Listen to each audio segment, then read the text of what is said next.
And I think that's the struggle that we deal with right now is do we shut down again, whether it's a Canadian country or a U.S. country, do we shut it down and lose that revenue stream, or do we just heal and get better and deal with it? And now obviously with, the U.S. market, obviously there's stimulus money coming in, but that's not free money. I mean, And that is Rick Longobart of Longobart-Ross. And we're talking about COVID and all the effects that it might be having on trucking companies, fleets, and municipalities even, and how he can provide, or his company can provide, some really interesting data and resources for you to make better and smarter equipment decisions. That and more. Join us this week on the Dawg on It Trucking Podcast. And just very quickly, a word from our sponsor. This week's episode is sponsored by none other than Safety Dawg. Did you know that we have 5-minute safety videos that are sent to your drivers? The drivers answer a quick quiz, and now you've got documentation that every month your drivers are being trained. Can you imagine? And it's inexpensive. I'd say cheap as hell, but I'd go with inexpensive. Anyways, if you want some more information on that, go to the Dawg, D-A-W-G, speaks.com and get all the info there. With that, on with the show. Welcome to the Dawg on It Trucking Podcast. When it comes to trucking safety, the Dawg is on it. Hey, Rick, welcome to the Dawg on It Trucking Podcast. How are you, my friend? Good, Chris, and thanks for having us today. It's our pleasure to be here. Well, I'm missing your partner because from the photos I've seen, she's the better looking one, but She's not only better looking, but she's also the smarter one. So I'm just a crusty old fleet manager. So at any given time, if this doesn't go well, we can always bring her into the video. Well, as I say, she would be the eye candy, I suspect. But, I'm from my point of view, I'm stuck with you. But yes, well, and the nice thing about this interview is if we put our heads together, we kind of look the same. So, well, I do have my my trusty hairy hairy outfit. So, hey, well, very good. Tell me a little bit about yourself, because we've never even shaken hands yet. But I met you through our mutual friend, Ron Zima, the Idle Free guy. So, tell me about Rick Longobart. Yeah, absolutely. And obviously, we live on different borders, but hopefully at some point in time in the not too distant future, when we get back past the COVID, hopefully we will have that opportunity to actually shake hands and do some work in person. Until that time, Chris, a little background about myself is I was a fleet manager for 32 years. I worked for 3 different municipal agencies for 32 years working as a fleet manager. So I have a great deal of experience in fleet and as well as facilities and sustainability programs that I've done with government agencies. And I officially retired from the government in 2015 after 32 years. However, prior to that, we actually launched Longobart-Ross Consulting in 2013 with my business partner, Cynthia Ross. We will officially be in business 8 years as of December 2021. And we do a lot of consulting for fleets nationwide and including Canada. And we go into fleets across the nation. And from a consulting perspective, we go in and we help them find ways to reduce costs, save money, and be a more efficient operation. Okay, so your company is trying to help them save money and be a more efficient operation. How do you... Okay, you've got the experience of 32 years as a fleet manager. Sorry, just before we go on to that, were you with one organization for 32 years or? Yeah, great question. And I got to say, doggone it, Chris, that's a good question because I'm sure you've never heard that cliche before, but I had to throw it in at least one time during this interview because I'm sure that's incredibly original, right? But to answer your question is I was with 3 different organizations, and as you become more efficient in your trade, naturally you have a tendency to get recruited by other government agencies. So I've hopscotched around with 3 different organizations throughout the course of my career, but they've all been in the city and municipal arena. So the kind of the touch and feel all were very similar in the same.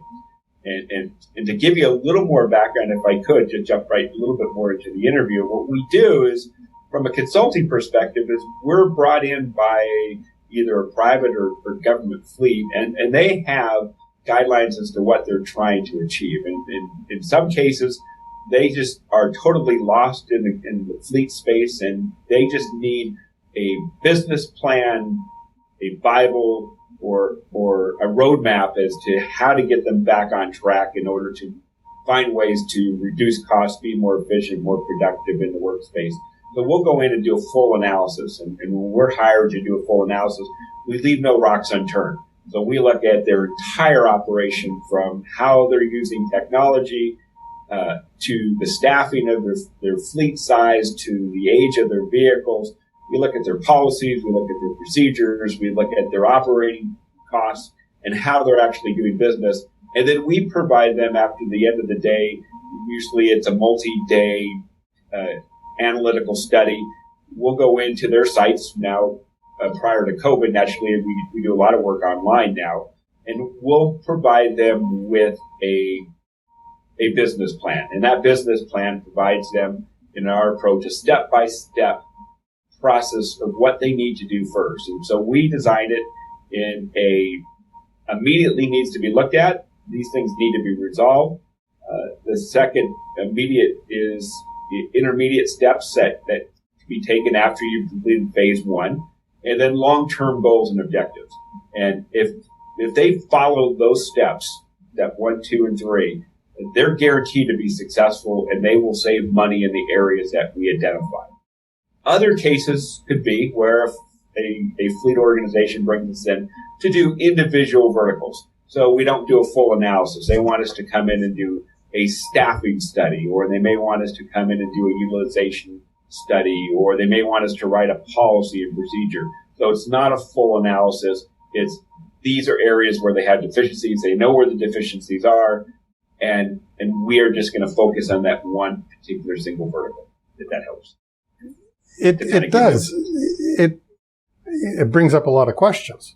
You know, and it should, and that's why we're calling this an interview. So, well, I mean, so there's all kinds of efficiencies. You are working largely for governments. Do you ever work for, like, I'm in the trucking fleet space. Do you ever work for fleets? We don't do a lot of work for private companies. Not that we don't want to. We certainly want to get more into the private space, because, as you can imagine, there are things that obviously discourage in time that need to be spent in the government space. A lot of nuances, as you can imagine. A lot of red tape. I shouldn't say that as a negative term, but obviously it does prolong the time it takes to get into the government space. Obviously, taxpayers. You know this. It's all taxpayers' dollars, and politicians have to be aware of how they spend taxpayer dollars. Absolutely, they should. Their due diligence obviously takes a lot of time. Let's face it. And so we can get things done much faster in the private space. But because of my background in 32 years in the government, we have a tendency to gravitate towards that side of the house because I have a lot of contacts. People know me in that space, and we have a great reputation.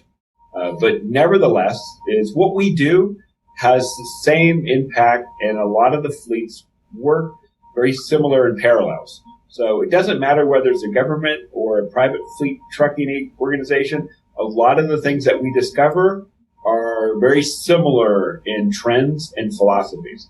And we could provide those same services to a private fleet as we can with a government fleet, if that helps answer the question. Well, it does. And, you know, one of the things that came out, you and I did, when I first met you through Ron, we were doing a webinar for the Idle Free.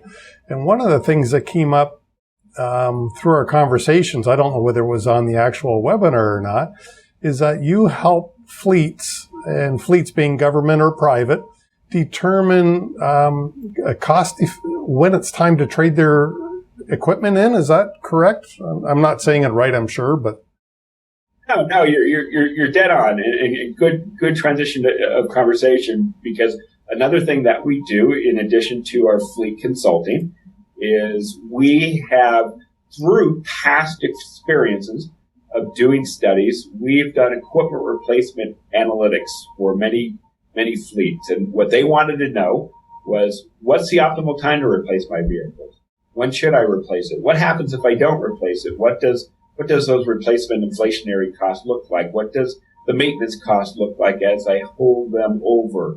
And what are the financial impacts and implications, such as reliability and obviously other costs associated to holding the vehicle too long? And we've done that study, I can't tell you how many times. And in doing so, we found that this is a dire need in that space. And so we developed our own proprietary software that any fleet can use, regardless of size. It could be 10 vehicles, it could be hundreds of thousands of vehicles. It's infinity as to how many vehicles the software can be loaded. And the system will tell a fleet owner when to replace those vehicles. What's the optimal time, so that they can look at the cost associated to ownership of maintenance versus the acquisition cost in some other algorithms that really tells them the best time to replace those vehicles. And so what we have found is this is a tool that has been very successful in our consulting business. So not only are we now consultants, but we're also software entrepreneurs. Oh, that's cool. Sorry, go ahead. No, I was just going to say, takes us down a whole other rabbit hole, right, for means of discussion. Well, and for the space that I'm in, as you know, I'm a trucking safety consultant. I try to help people operate their fleets safely. What you're doing could directly benefit many of my customers by determining scientifically, if that's the right thought, when should I replace my equipment? Because that's a real stress point, I think. When stuff starts to wear out and starts to break down more, so I'm interested in that. Can you tell me a little bit more about how the software works? Does it take into account, for instance, one trucking manufacturer, this is 2020. So if I bought a truck in 2020 and it turns out that truck was a lemon, does the software know that is a lemon from other history, or is it just looking at my fleet's history, for instance? Yeah, no, great question. So I'll put my scientific glasses on for this question, right? Okay. Not that it helps me look any better, but it makes me maybe look smarter. I don't know. So yes, there's a lot of dynamics between our organizations. So when we go into a trucking fleet or a government fleet, we're looking at ways to improve their operation, and technology, which you offer, or another aspect of consulting, is a way of us looking at a certain area and say, hey, we need to bring in a subcontractor such as Chris Harris to help you obviously in this area, because we have found a deficiency, right? So when we go in, we don't claim to have all the technologies in our tool chest, but we know them all. And so we can help that fleet obviously know who's out there. We can obviously convey that information to them and then bring in a subcontractor such as yourself to help those fleets. But to answer your question with respect to the technology, is that we're using a lot of data-driven algorithms. So we're bringing in the cost of those vehicles, and then we're doing analytical comparison within the software that automatically analyzes and looks at the cost of that particular vehicle. So when you talk about is it a lemon, well, what the system will do is, because of the 6 different algorithms that we use, kind of our secret sauce, as we like to describe it, is that it will start to compare the reliability cost of one class of vehicle to another similar class of vehicles. And so if you start to see red flags and you see high costs, it can compare one class to another. And that's a red flag to you to say, you know what, this vehicle's costing me a lot of money to operate, and compared to what that same year make and model and similar year vehicle is costing a lot less. Why? Let's look at some of those trends to see if we can identify why it's costing you more. Maybe it's just because the vehicle is being used more. Let's look at the miles. Maybe it's because it's idling more, as Ron Zima is an expert in. Maybe it's because it is a lemon, and maybe it's just not a sound vehicle. And so we need to look at those trends, and the software automatically does it for the customer. So they don't have to go through any scientific formula. The system identifies it immediately, and then we can drill down on those areas. A couple of weeks ago, I forget what episode it was, we had Brett from GP Transco. It's a fleet out of Chicago, or the Chicago area, about 600 trucks, if I remember. And he's the maintenance fella there. And he was talking about being able, through his software that he's using, being able to identify a shortcoming in a unit. And he's, says, hey, at 600,000 miles, I know typically this thing breaks, whatever. Yep. And so he says at 550, I'm going to replace it before it breaks on me on the road. Is that something similar? Yeah. Well, something similar, except for we probably I take my glasses off because we're no longer doing scientific discoveries. It's very similar. However, what we do is we use a lot of different other formulas. So what we find in the industry is that a lot of our customers will use a very similar baseline methodology to say, well, when it reaches X amount of dollars, I know I'm going to spend this amount of money. And so I'm going to go ahead and replace it at, say, 500,000 miles or, say, maybe 15 to 20 years. Well, and that's a good baseline, but it's not the only thing that you need to discover, because when we look at those vehicles, we can disclose through the software to say, well, okay, you've reached that 500,000. Let's look at what you've spent. Let's look at comparison to the acquisition.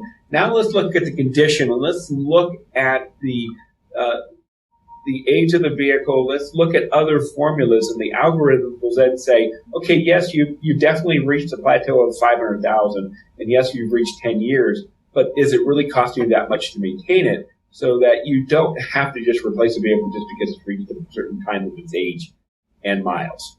And so the algorithms automatically will disclose that and say, yeah, it is a good time, or no, it's not a good time, and you can defer it. And then we have in our software what we refer to as a 10-year projection. So the system will automatically forecast out, okay, here's where you're at. Here's your baseline. Here's what you've spent.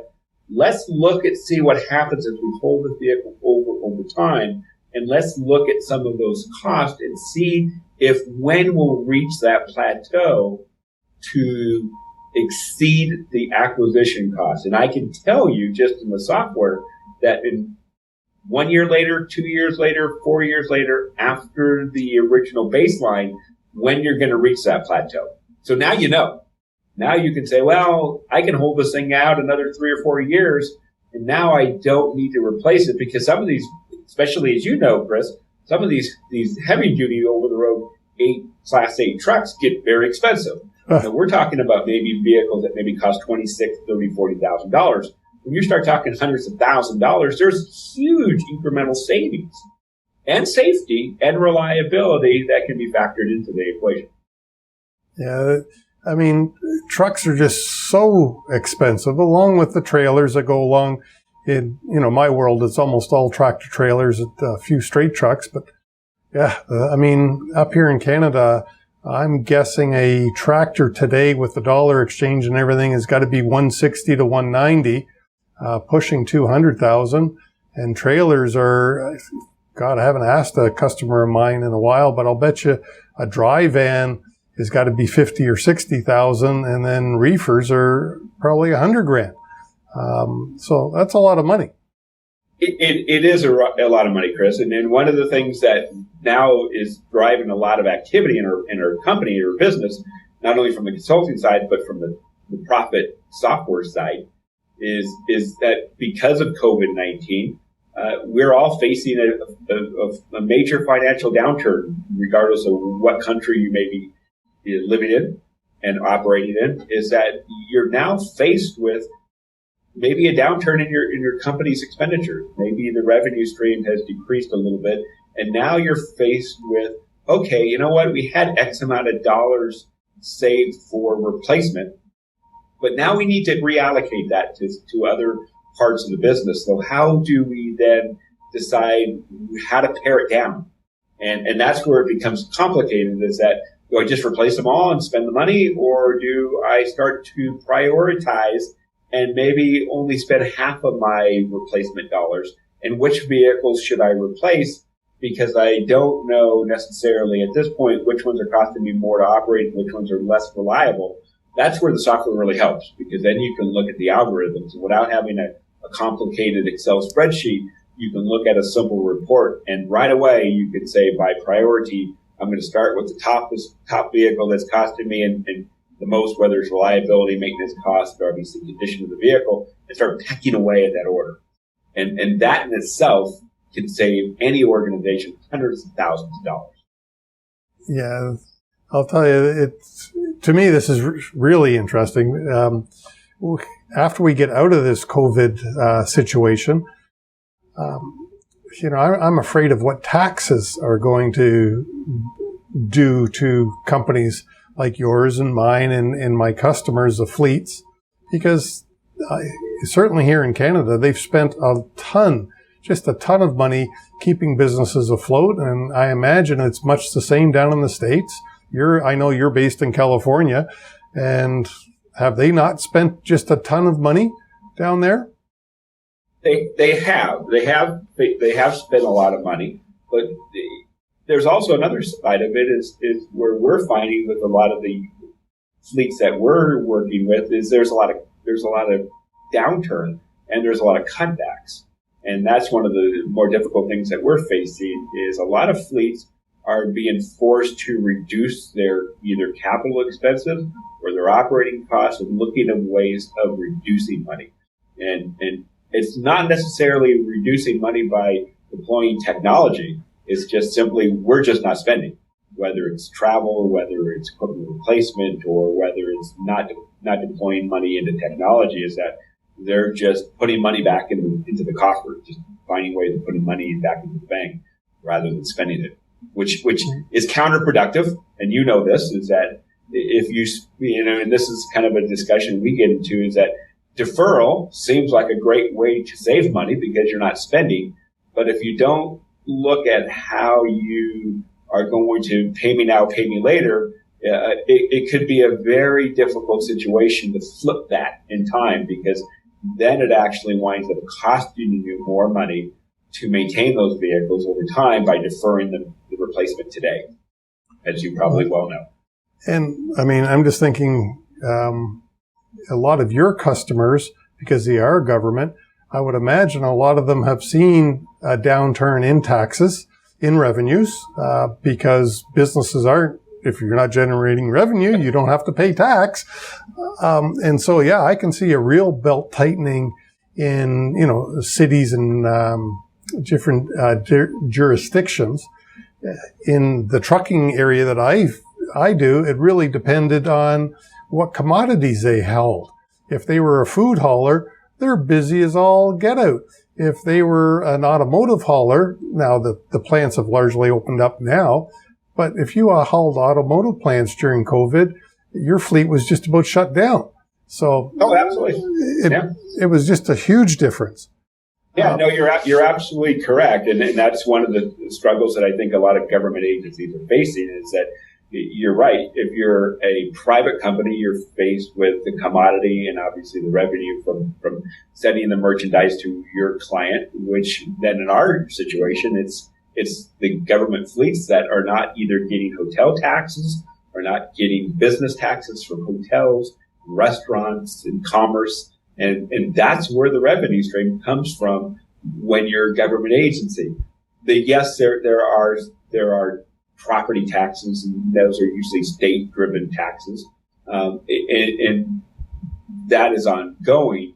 But when there is a shutdown of hotel taxes and obviously commerce taxes, that's a big revenue stream, and that can make a big blanket of the amount of money that's available for them to spend, and they may need to hold that over until hopefully the economy starts to peak up again.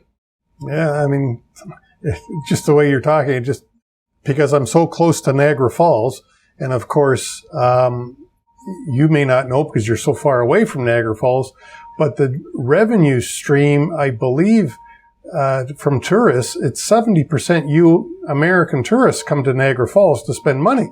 Well, of course, that jurisdiction is going to be hard hit. Vegas would be another one that I got to believe is hard hit, because a lot of companies are saying, why are we traveling? Why are we going to a convention? Yeah. So anybody that works in different areas this COVID, my imagination can't tell me how it's all going to work out in 20 years. But my children will still be paying the price in 20 years, I'm sure, of COVID. Yeah, absolutely. I mean, this is probably a whole nother interview with someone that's 3 levels smarter than I. Even my glasses won't overcome, obviously, this conversation to make me look like I know what I'm talking about. But I mean, if we think about it logically, the cost of just a convention center alone, when there's no trade shows and travel and the hotels and the restaurants, I mean, it just has a catastrophic dynamic of the revenue that are brought into a municipal agency, let alone Vegas, and you have your beach communities in certain parts of the country, certain states, like Florida, where there's a huge amount of tourists. All that parlays into so much lost money.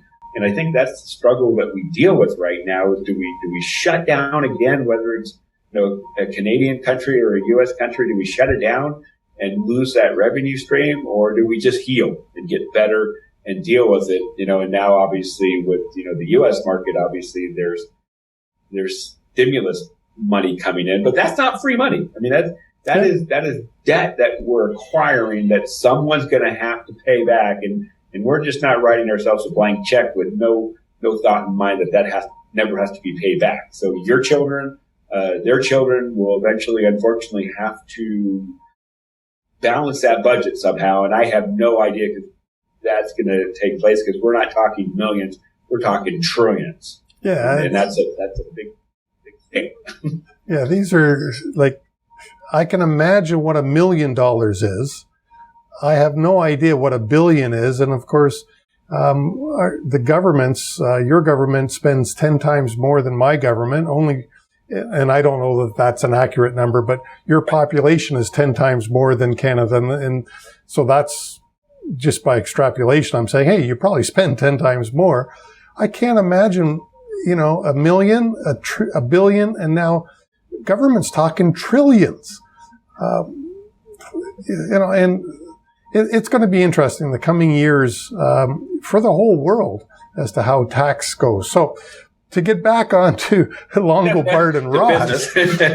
Now that we solve the economic world. I just find this whole thing fascinating. Thank God I'm 65 years old and at the end of my working career so that I can kind of look at it and go, well, it's not going to affect me for too long, but it's certainly going to affect my kids and grandkids and stuff. And it's just an interesting discussion. So for Longobart-Ross, how has this whole thing affected you? And I guess maybe since a lot of your customers are government agencies, and you've kind of hinted that you're seeing cutbacks from the government agencies, what's the plan going forward? Why would a government agency want to hire Longobart-Ross right now to achieve some of their goals? I never know how to end those questions, but, But, a government agency, if I was in charge, how could you save me money? Because that's obviously the end goal. My tax revenue's down. My equipment is falling apart. Geez, Rick, help me. Save me money. Yeah. Well, and surprisingly enough, Chris, as you say that, interesting enough, we've been in this since April 2019, I think it was. April 2020. Yeah. So we've been in this for 6 months. Surprisingly enough, which seems to be interesting, is that we have been busier than we ever have in our company's existence since 2013. And I don't know what the formula is or what the chemistry is or what the reason why is. I have a few ideas. I don't know that they're scientific, but it seems like we have drawn a lot of interest of agencies wanting to bring us in either on the consulting side or on our software side for a variety of reasons. One, maybe because people are working from home and we got their caption, we got them in an attention span where they're not being distracted as much as they are in the workspace. And so we've got their undue attention where we can grab them and show them our software, and there seems to be a lot more interest, and maybe they have more time because they're working from home. Two is I think the government agencies or private agencies are looking for ways of reducing costs. So bringing in a consultant, yes, unfortunately they have to spend a little upfront money, but if we can come in and look at their operation, we generally can, one or two areas can triple the amount of savings versus the investment of hiring a consultant. So oftentimes they know that it's going to either save them money in soft costs by not having to have as many staff, or maybe they're understaffed, or maybe just by deploying a certain technology over time will by far save them more money than they're spending. And they need to do something because, let's face it, sitting and doing nothing will provide nothing. So they've got to be creative, and they've got to look at all avenues of ways that have the potentiality of saving money. And we're one of them. We're a way of coming in and looking and analyzing their operation and saving them money. We know equipment replacement has a way of deferring vehicles, that just deferring one vehicle just from the cost of our software will by far triple the amount that they'll spend by replacing one vehicle by making a one-time solutions investment. So there's a lot of different reasons why I think we're capturing a lot of attention. I know it's difficult times for all of us, but we need to do something. We need to find ways to reduce costs and deploy either technology or bring in a consultant to help find ways of internally reducing the cost within their operation. And I mean, one of the benefits of hiring a consultant, you've already got the software, for instance, and I believe in using technology because it just saves money. So why would I go out as a municipality or as a city and buy it when I don't need it for a long period of time? Maybe I need it once every 5 years to do an analysis. Because I would imagine, is that a good time frame? Every 5 years I should bring Longobart-Ross in to review? Yeah, you always want to do a refresher. So, you don't want to hire a consultant to come in on an annual basis because they're probably going to already tell you something that you already know. Right. However, as you know, people and obviously technology changes quite rapidly. To do it every 3 to 5 years, to bring someone in to have a fresh set of eyes or some new blood within your organization is always going to foster new opportunities to make sure that you're not overlooking something.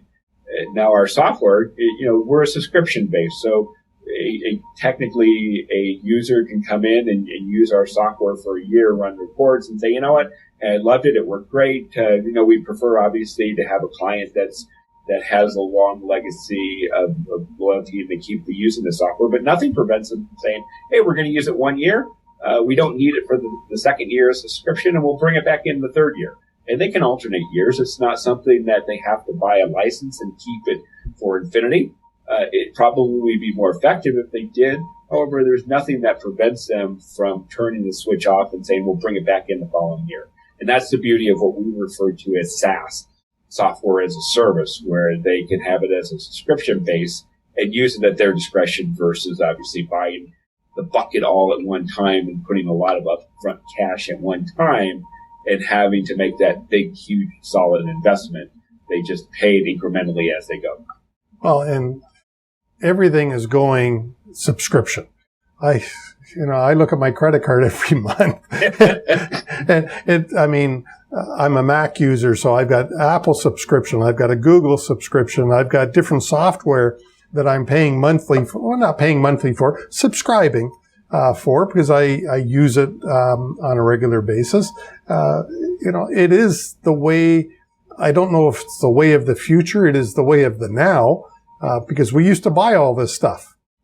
And then now it's all started to subscribe. But anyways. Yeah, good point. And the next technology software and it's already out, will be software that can retain all your passwords for all these subscriptions. Because God knows I can't remember them all. And you technically should be using the same passwords to obviously avoid from hackers and spam. So that'll be a whole other subscription there that you'll have to remember that password and get your passwords. And I already pay for one. Right. And it is a subscription, by the way, Yep. and I love it. It's called 1Password. It's available for Mac and Windows users. I don't know if anybody else, like whether it's good for Linux or not, but I'll tell you, I love it because it generates, or I allow it to generate a different password for every login, and I only have to remember the master password. So. Well, and you revealed your age, Chris, and I'm not too far behind you. So as we get older and pass through this journey, those things become a little more difficult to remember. So I'm a big proponent of the technology that you just described. Yeah, well, I like it. But even that, they tell you, God, I can't even remember how long my master password is. It's a pain in the butt because it's long and it's got symbols and all the stuff that they tell you to put. Yeah. That's when you need to put these on. Yeah. Well, that's where my hat comes on, and I just look like a dummy, and I can do that. Look at Rick. I like the look. I think you should stick with it. Well, here, maybe I should turn it. There you go. A little more. Well, now you got a rally cap when sports comes fully back. You kind of look like Andy Garcia a little bit there. I don't know. Grateful Dead has come back. Hopefully, sports is back, although I know baseball's having a devil of a time at the moment because they did it different than hockey. Hockey's a bubble, as you probably are aware. Baseball, they're traveling from city to city, and they're having some difficulties with it. Basketball, is basketball a bubble? Are they in Orlando, I think? Yeah, I think they're in a bubble, too. The only difference is that you would think if baseball done right, it would be successful, opposed to maybe football or basketball, where there's more contact sports. Yeah. And you have a tendency, I would think, obviously, in cases such as that, to transmit, obviously, the potential virus when you're so close, opposed to where baseball is, that you got that social distancing, short of, obviously, contact at the plate. You would think it would be successful, but when you're traveling, and going home and coming back, I think, that's where the challenges become. It's definitely a difficult time in any type of arena. Yeah, I mean, we could talk about sports, but we're supposed to be talking about Longobart-Ross. Yeah, no, we have definitely solved many problems, both financially and sports and technology and consulting. So I think this has been a very successful interview. We've accomplished quite a bit, and you definitely got the Bosley for hair solution solved. So I think. There's no more interviews required after this one. All right. The last word, it's never the last word because I always get the last word, but the last thought that you want to express while you're here. Chris, I just really appreciate the opportunity to be here. Obviously, we are amongst many other consulting companies. We like to obviously brand ourselves as a very friendly company. We're not the biggest, but we like to think ourselves as the best. Obviously, we do what's best in the interest of the agency, and we really try to be part of the family. We try to customize our consulting so that we're not just going in, doing a job, and then leaving. We want to make sure they're successful.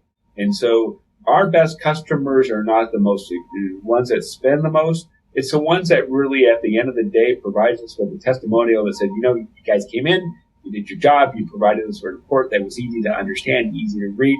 And guess what? Doggone it. It was, I had to throw that in one more time. It was successful. We were actually able to accomplish what we set out to do. And if they're successful, we are successful, both either on our consulting side or on what we refer to as profit software. If they use it, then we're happy. The worst scenario is when we launch software, we load all their data, we migrate it into the system, but they never use it. If you have our software and we make money off the software, that is not what we're after. We're after for the customer that really uses the software and benefits from it. Otherwise, it's a subscription that they're not using, and that doesn't parlay into more business. And, you just reminded me of the fact that I have subscription software that I sell. I have a 5-minute safety video that goes out every month. And it's surprising to me how many of my customers pay for it and they don't. I know it's hard to force drivers to do stuff, yep. or operators, but they just don't force it on them, yep. and they're not getting the benefit from yep. it. Yeah, so yeah, and interesting that you say that. And again, I don't mean to regurgitate the interview all over again. I mean, we could do this for another probably 3 days. We found out that was the case as well. I mean, our system can tell us when people are logged in and when they're not logged in, and the activity of it. So we actually self-generated reports that automatically send the emails to the clients, and that report could be sent to anybody within the organization, whether they're a subscribed user or not. It could be sent to the administrator, could be sent to their boss. It automatically generates reports just for that specific reasons. Now, whether they do anything with the reports is a whole other subject, but it automatically sends them information so that they know it's out there. It's designed to be a tickler red flag to say, hey, I'm out there. Make sure you look at this stuff because it's important. And it's only as good as we refer to as a cliche is people before projects. Is the software is only as good as the people that are behind the keyboards. Yeah, and that's always the problem. And usually I had a software problem on one of my subscriptions. And of course, the problem was between the seat and the keyboard and had yep. nothing to do with the software. Right. Once they explained it to me. Look, Rick, I want to thank you so much for your time today. I appreciate it.